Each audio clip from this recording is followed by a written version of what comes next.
Cada matí, centenars de pescadors surten al mar. El mar és la seva vida, la seva feina, casa seva, però també la seva major responsabilitat.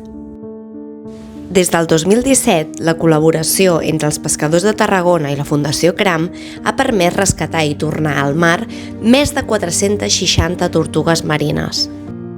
Avui, el projecte ha ampliat el seu abast a tota la flota pesquera de Catalunya, incorporant la protecció d'altres grups faunístics com els cetacis i les aus marines, amb l'objectiu de mitigar l'impacte de les captures accidentals i fomentar una pesca més responsable i sostenible.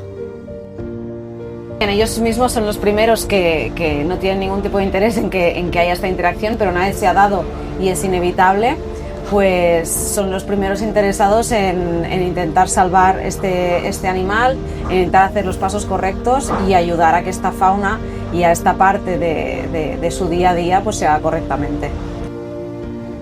A través del quadern blau de pesca i els kits de primera assistència, Favomar ofereix eines i formació per minimitzar l'impacte del bycatch i protegir la vida marina. Nunca nos han dado unos cursillos que ahora sí una información de cómo se puede salvar. Agradecemos esta información, además son pasos fáciles de cumplir. Es simple, fácil y además ayuda al círculo vital de lo que es el entorno marino a vivir, a que haya vida. En total, han estat més de 20 ports visitats per tot el litoral català i més de 3.800 quilòmetres recorreguts per arribar a les més de 400 embarcacions amb les seves respectives tripulacions per conversar i escoltar les seves experiències i suggerències sobre la seva feina diària, així com per oferir formació i recursos que els permetin respondre adequadament davant de casos de pesca accidental, reforçant així la col·laboració entre el sector pesquer i la conservació marina.